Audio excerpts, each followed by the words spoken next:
to present to you our guest for today, Madeleine Ziegert, who is an elite golfer, killer tennis player, founder and CEO of We Brand You Play, mother of little baby boy, and also co-host of Power Mama's podcasts.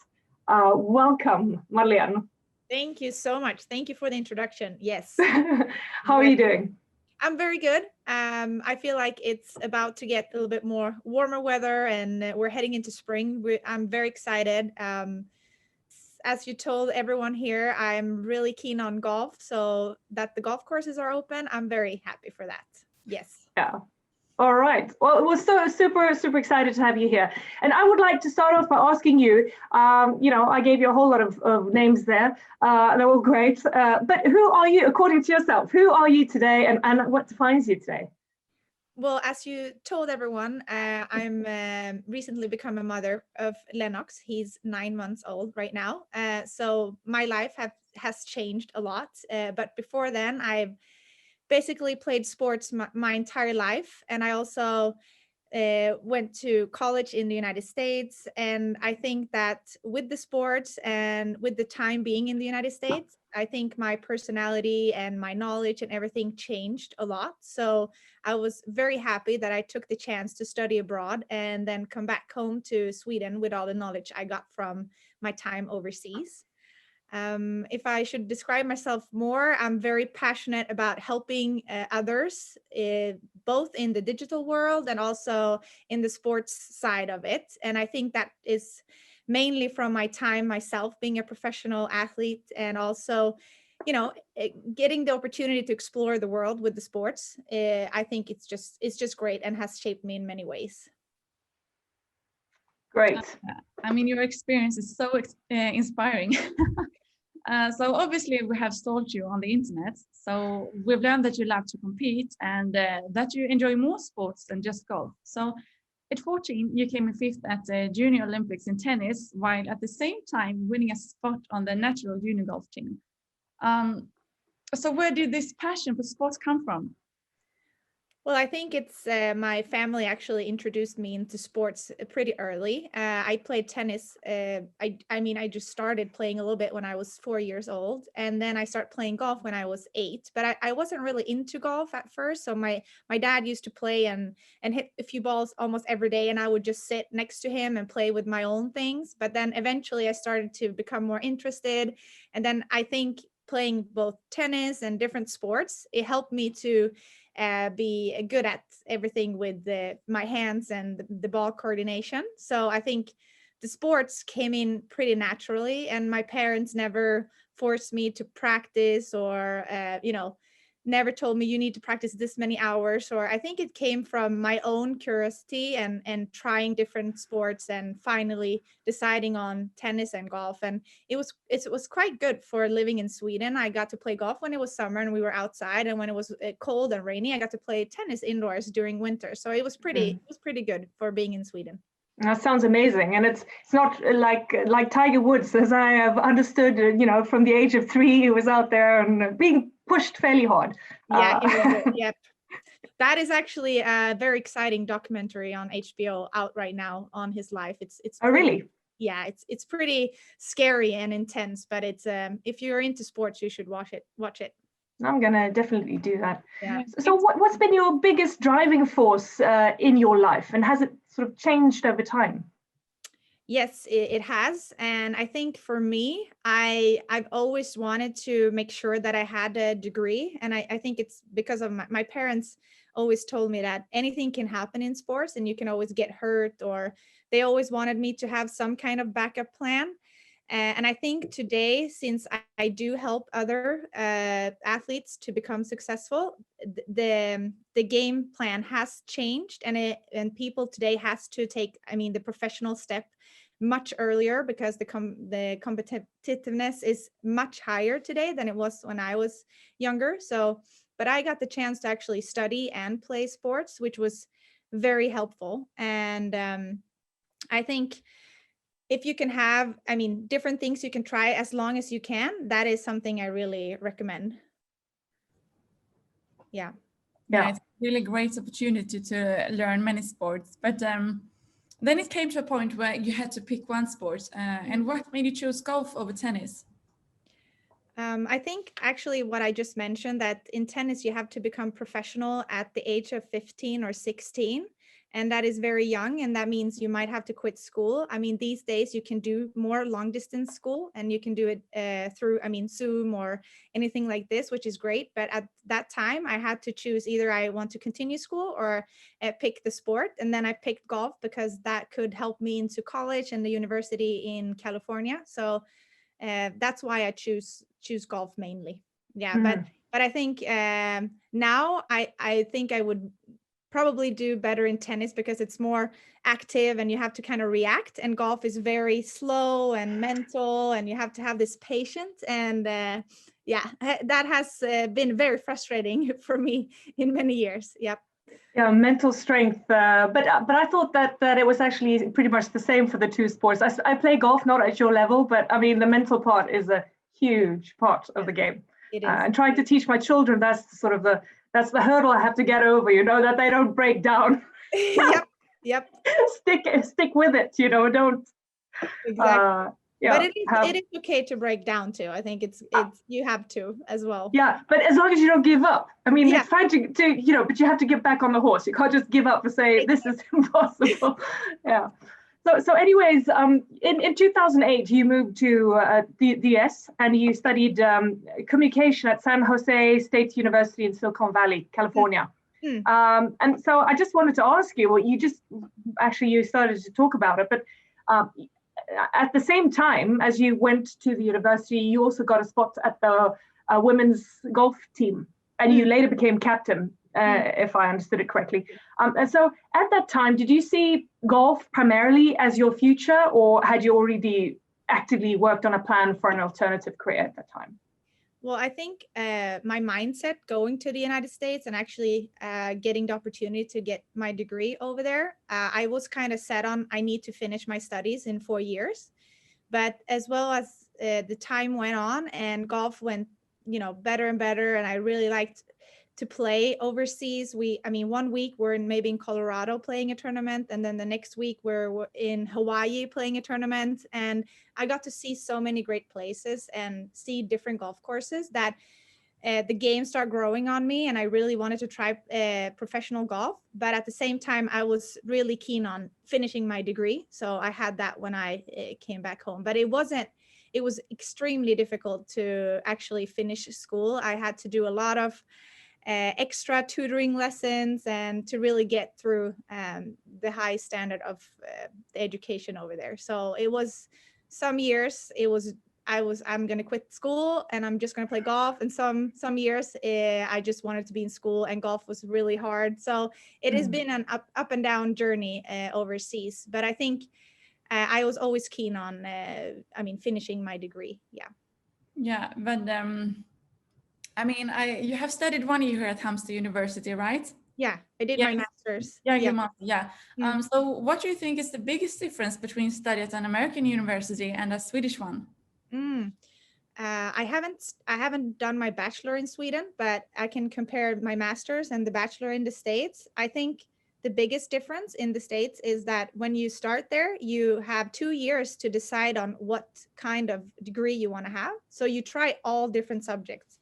And anything from astronomy to math to economics. And then you decide on, okay, I actually like this kind of subject, so that's what I'm going to do my degree in. So I think it's kind of like high school here, but on next level. So you get the chance to try different things. And that was really helpful for me. So I can actually really liked marketing. And at the time being in 2008, 2009, that's when they launched Facebook and Instagram and all these kind of companies starting to grow up in Silicon Valley.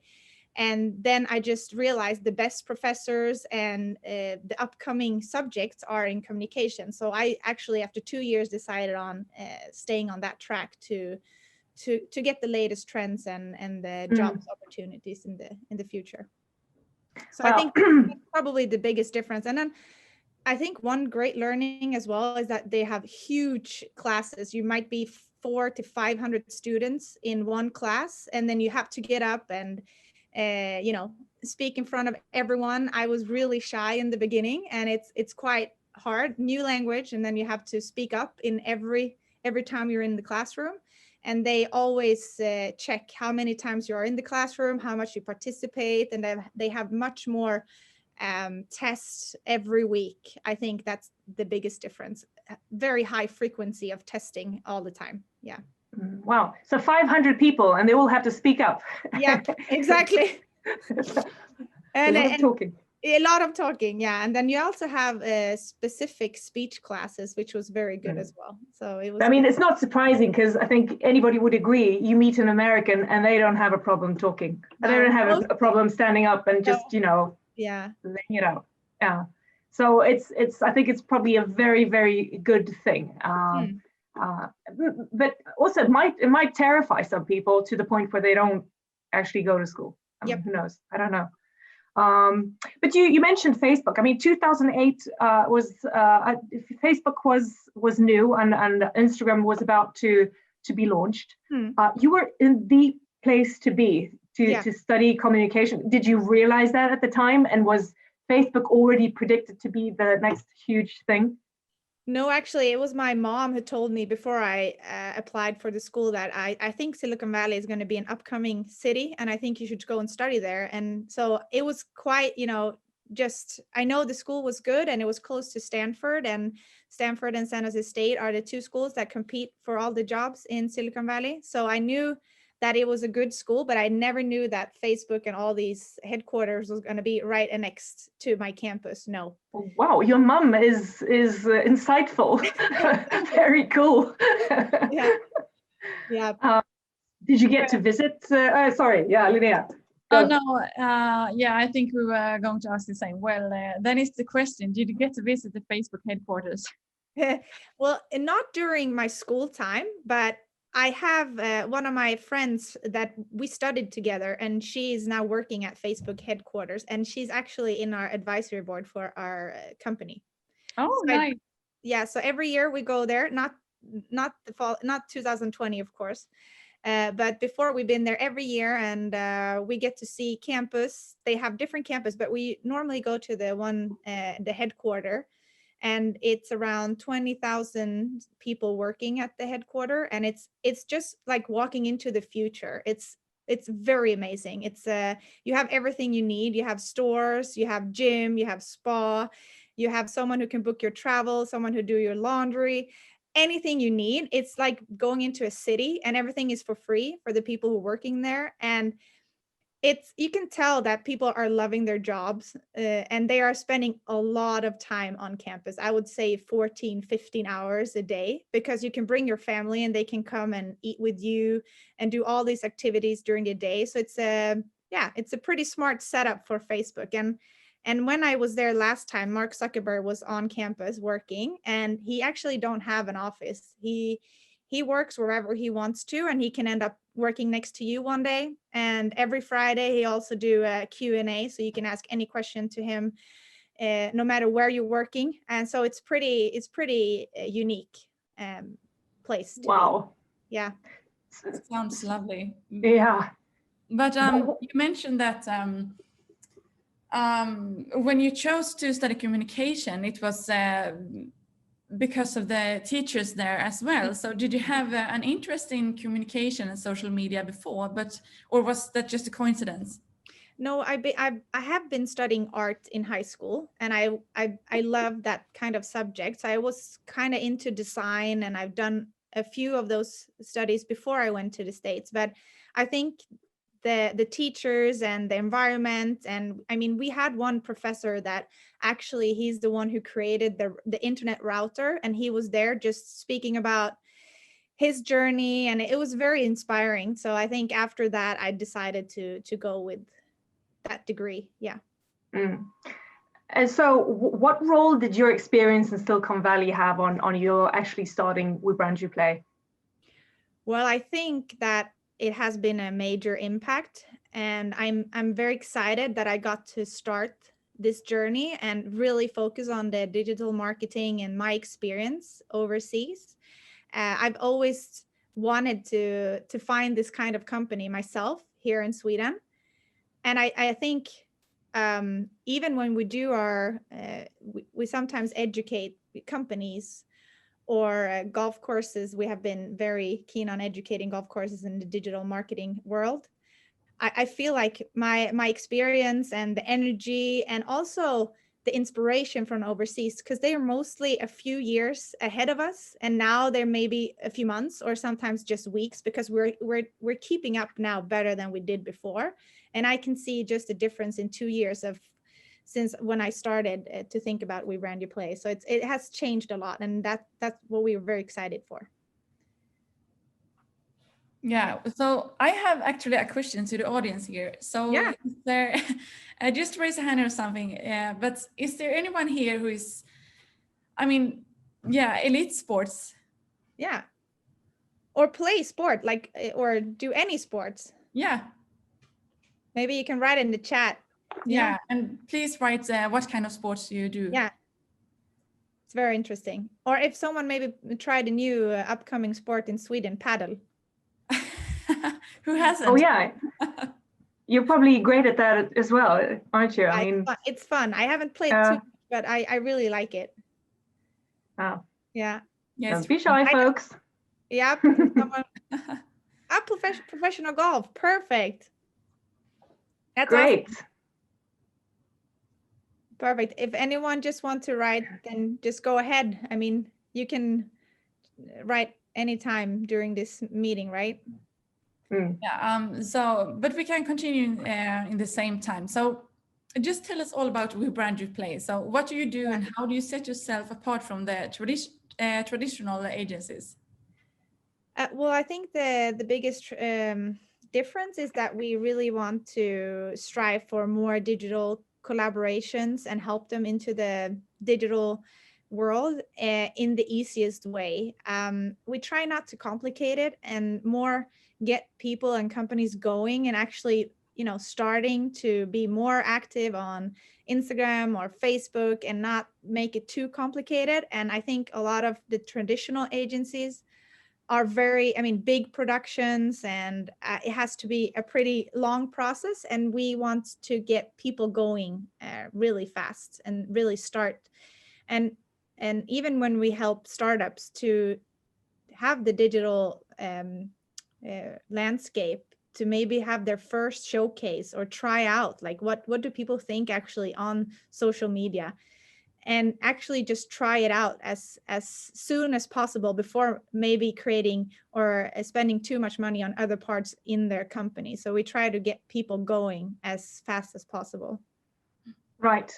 Yeah. Yeah. And you said before, you always, and you said before that nowadays we're not that far behind the US, for instance, when it comes to digital marketing. But what do you do specifically to make sure that you stay ahead of the game and you always have the latest knowledge to help your clients?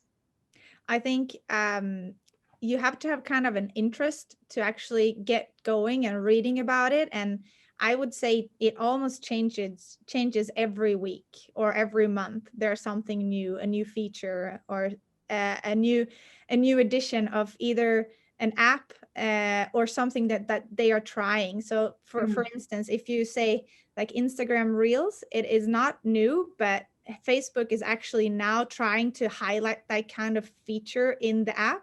So if you use Instagram Reels, they're going to put you into more people than if you make a regular post. So knowing that, then maybe you can reach 1,000 more people than just putting it on a regular post. So I would say try the new features as soon as possible, and also keep up with the everything that is changing. But it takes a lot of work to read into. But I would say if you have a little bit of interest, then get going. Yeah. Yeah, great tip. So would you say that this Instagram function Reels are the latest trend, or is it something else that has come since then? Yeah, I would say, just what happened to TikTok last year and how frequent it's being downloaded, it's just crazy. And I think For us, they just opened TikTok for Business, which means you can now do a lot of ads through TikTok, and they are very keen on don't make ads, make TikToks, and that you actually are gonna, create content that are appealing to the people and not be too much of an advertisement, more engage your community. And I think that's going to really, really help everyone who is on these kind of channels to get away from the kind of ads that we're seeing constantly over and over, and actually more adapted to the community and get going with your followers and your customers. And for us, example, every Wednesday we give digital tips on We Brand You Play. So if you're interested in the latest trends, you can follow our Instagram account. And every Wednesday we give away tips on what you should look for. And actually today is about TikTok. So I say that that is something we have to look into. And before it was very young, audience, but it's not anymore. I think it's a great app to stay tuned on. So what are the most common mistakes that companies do when it comes to digital marketing, in your opinion? I would say that you actually have to today connect with your audience on a different level, and maybe not try to sell your product over and over and over again.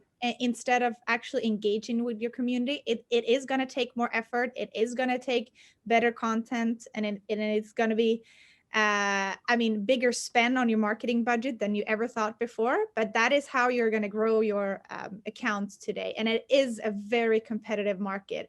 Before, we can see companies or accounts having easily 10,000, 50,000 followers, but it is not happening anymore. Instead, you might get a few on Instagram, and then you start maybe adapting to TikTok, and then you can start another community in TikTok. So I think there are certain apps that are seeing, it's not growing as fast anymore. You have to put in a lot more effort than you had before. Yeah. Yeah, okay. But working with up and coming professional athletes whose company label are, pretty much themselves. So how can you help clients who are really comfortable with social media and who would have preferred to fly under the radar and just focus on the sports? I think today the market as being, for instance, in this example, an athlete, it is a very competitive world, because now you're not only competing against the sports people, you're actually competing against the influencers and the YouTubers that are really, really good at this. And we can see that they're not stealing the collaborations, but they're getting a lot of the collaborations that the athletes used to get. So I think if you want to fly under the radar and not get going with the digital world, then get help and get people helping you with it, and maybe have a few days every year that you just create a lot of content that you can have for the rest of the year. But you have to in somehow get going. If you're winning everything, that's going to take care of it, of course, but not everyone is winning everything. So you kind of have to start working on the process of getting more comfortable or getting help with it. Yeah. I think that was really good advice, to just do some, take a few days to just create content, and then, sort of rip the Band-Aid off, do it, and then you can just portion it out, maybe with the help of someone. Yeah. So and then another thing right now that we're seeing, it's that it's a lot of people are kind of sick of the very professional videos. They like when people are just getting in front of the camera, speaking like we're doing now, and it feels very authentic and real. And I think instead of overthinking it, just get going. As I said before, that's what we're trying to get people doing. Just get going. Yeah. Another question: men tend to be privileged, in all sorts of contexts, but also within the world of sports, for instance. And I'm asking about sports because that's been your life for many, many years. What are your thoughts on gender equality when it comes to the work that you do, and how do you see that you can take a role in sort of leveling the playing field? That is a big question, and it's we could speak for that for hours, but it is an inequality in sports, of course, and we can see it in individual sports, and team sports is everywhere. And I think creating awareness about it is, I mean, one step that we can do. And also, I hope that more role models, more professional athletes who have, played in many years, and it has been in a big effect, that they maybe can create tournaments that are more gender equality. We're now seeing that Sweden example in golf are doing one very big tournament where the best female athletes in golf and men are competing at the same arena for the same amount of money. And that is just, I mean, we have to get those things going. We Brandy Play, we did a really small tournament last year for women and men, and we had the same prize money and the same, area that we were playing at. And I think getting these things started it's going to help a little bit, but we have long ways to go. What was the sort of top 5 players? Was it equal, men, women, or top 4? I should say. Yeah, in our tournament there was a girl winning, so it was fun. Great. That's really nice. Yeah. I mean, as you said, this phenomena is quite familiar within many sports. But as you said, then golf is quite equal now. But I mean, has it been especially challenging with the prejudices being a girl in the sports elite? It has, and I think for being a woman in sports, golf still has long ways to go. We mostly have to maybe work at the same time that we're competing, and that gives us not the opportunity to be really great in our sports, because we have to make an income on the side and we have to work as well. And a lot of football players and other team sports are maybe competing during their season, and then they have to work off season. And I think that is very challenging for us to actually become really great also in our sports. So yeah, it's a challenge. Yeah, I believe so. What about sustainability? I mean, that's a big topic. Is that a conversation that professional athletes have? Do they want to position themselves as sort of conscious players, or do the teams want to position themselves as conscious teams? What do you find? I think we're seeing that more and more. I think I've seen it maybe the last couple of years. It's getting more to sustainability, and also the partners that you're seeking out to, and you want to be connected to sustainability. But I don't see it as the main part yet in sports. But since we also do racing, we could see it more in racing, because now they are going to electric cars, and that is a big statement, changing the entire setup of how you are competing. So I can say in different sports is more tangible to see the difference that they're doing, but I think we still have a long way to go. Yeah. So within this field of sustainability, what do you think you at Rebrand Play can do for that subject? Well, I think for us, we could help athletes to get connected with companies that are actually, doing their part. And we are doing a big activation with the racing series Extreme E, which is an electrical series where athlete Michaela Olin-Kotelinski is a female driver, and they're also competing men and women in the same race, which is huge. It's never happened before. So that's a big, important part for us. And then also they're going to remote places in the world that are affected by the climate, and they're trying to leave the place in a better condition when they got there. And they also do a lot of activations with their fans that they're letting us do some kind of action. Like for us, our company is going to eat less meat every week. That is one thing that we're doing, one step towards these kind of climate issues that we have. So I think for us, we're trying to be more active in the sports that are actually doing some kind of change, but it's going to happen slowly. Yeah. Better late than never. Exactly. Yeah. Do you know what is Facebook's focus when it comes to sustainability? What are their sort of main goals? Do you have any idea? No, I actually don't know, but it's I will try to find out. Yeah. I mean, they are some parts of Facebook is good and some parts are not so good. So I mean, they have they're so big and have so many different things in their business portfolio as well. So it's but I will try to find out. Yeah, very interesting. Yeah. But what about the pandemic? How has it affected We Brand You Play?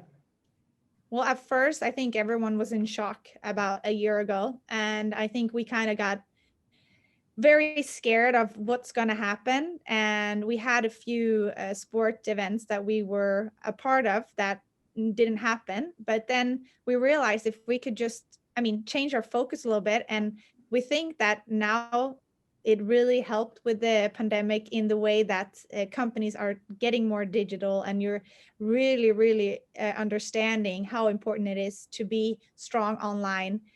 And that actually, after a few months, it really helped us. So it was first a shock, and now we're seeing it in a positive way. Yeah. Yeah, that's so good to just, turn it upside down when you're facing challenges. Yeah. Okay, but having recently become a mom while also running your own business, what has been your experience so far in balancing these two roles? Well, I think one, it changed my life upside down, and I never know what a day will be like. And I think that made me very humble in any way. And I think for me, having, only thinking about, first of all, being a professional athlete, it's all about my performance, how my body is feeling. And you have to be so dedicated in everything you do. Like, it's so different now. I think about how he's doing and is he healthy? That's just the most important part. I don't care about anything else, just he's healthy and happy and, doing the things he wants to do. So I think that's very, very different now than before. But I want to, inspire him that, follow your dreams and do whatever you want. So that's been my main focus this year as well, and not give up and keep striving for our goals in the business. But I think for my most and my biggest learning is that I need help, and I need to ask everyone around me that, hey, can you help me with this? And I also got the right people around me helping me in the company and doing the things I can't do. So I think that's one of the biggest learnings as well. Yeah. Many women especially quit sports because of pregnancy. Obviously it's a really huge and troubling journey for the body. So what are your thoughts about that?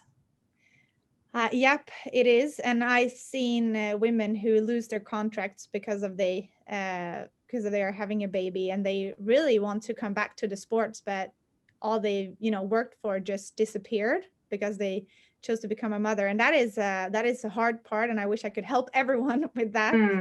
But for athletes, and that we are female and we are the one who can have a baby, I think you just have to do whatever you feel is right. And there's no right timing for it. And if you're not feeling good as a person, you cannot, compete the way you want to anyway. So you still have to listen to whatever you want to do in your life, and that's going to help you in the long run. Yeah. What would you say that your life as a professional athlete has taught you that has helped you in other aspects of your life, like professional, like as a mother? What would you say? Well, I think it helped me first, just planning my days and what the things I have to do. And you have to be very effective during every day that you have a company. And there's a lot of things that are not so fun to do as well. And there's things that are really fun to do. And I think sports also help me, that there are parts in your game and in your sport that is not so much fun, but that you maybe have to get better at, or get a better coach, or you have to always evaluate where you stand and what to improve. And I think that have helped me in running the business. And of course, the mental game, because some days feels like it's impossible and some days feels great. So it's going to be a lot of ups and downs, just like sports. What is your strategy for the downs? What do you do? Well, for the downs, I do try to recharge my batteries and try to do something that I really, really enjoy. like for me, golf was something that I really, really enjoyed until it became my job. And that was a complete different. And so now it's not only, I can't just go and play golf and then everything is fine. I sometimes have to do a really tough workout so my mind gets really clear and I don't think about anything. Or it could be yoga, or it could be, I mean, call a really good friend, or, you know, surround you with different areas that you can recharge your batteries. And then, I mean, if it's a lot of negative things happening in your company, you're going to have to face it. But if you can just, you know, have your batteries fully charged, it helps a lot. Yeah. Yeah, that's such an important thing, to recharge the batteries. Yep. But I'm talking about the future. I know that we have a lot of dreamers with us. Fun. So where do you see We Brand You Play in 3 years' time? Oh, that is a fun question, as well as the game plan has just changed for us because of the pandemic, and we are doing things that we never thought we were going to do a year ago. So I don't know what's going to happen in 1 year from now, it feels like, but I think that for us, the most important part is that our team, that we are building the right team. So we are having fun and we're having the right energy. That also makes us good partners with other companies and athletes. So for us, the main goal is to, I mean, grow in the right amount of pace, so we don't, you know, do too much that we can't handle, and we try to have the same service for everyone that we are working with. So that is one of our most important keystones. And then being a part of High Five has really helped us, and we're, you know, getting more exciting things happening very shortly. So in 3 years, I hope we are a bigger team and we have more clients. And I don't have an exact number for you, but it's going to be interesting a couple of years moving forward. It's going to be really interesting, you know, following your journey. It's going to be interesting. So are you looking to expand your team in any time soon? And in such case, who are you looking for? Yeah, we're actually are looking into expand our team. And I think right now we're looking for content creators. And that is for you that are interested in marketing, and it could be anything from social media. It could be graphic design. And we're also looking into photo and film editors. And we are very keen on having a first meeting and just, you know, getting to know each other and see if that could be a good match for the future. Great opportunity for anyone listening. Yeah. Perhaps we have one in the audience here that's going to work for you later. Maybe. I'm excited. I can only hope. Yeah. But I mean, what's the best piece of advice you've been given that you apply at work today? I think for me, I've had the chance to have so many really good coaches in my professional career, and I think it's been a mix and match from different people that I got really good advice. But a few of them that have helped me a lot is mostly it's like, don't feel sorry, do something. If something is really, you know, not feeling good, and you're constantly thinking about these negative thoughts, then do something about it and change it and try to change it. Either it's going to be in the good way or the bad way, but instead of always having in your mind that something is wrong, try to find a way to do something that can change it. I think that's one of my biggest cornerstones in everything I do. And then also, my coach has always told me, I mean, hard work is going to pay off. And I feel like in business, it is, I mean, there are a couple of hours you have to put in, and there are going to be hours that are extremely boring and really, really tough, but they have to be done. And then you're going to get rewarded with things that are so much fun that you forget about the hard times. Yeah. And I mean, you used to have coaches when you were, you know, playing professionally. Do you have a mentor today?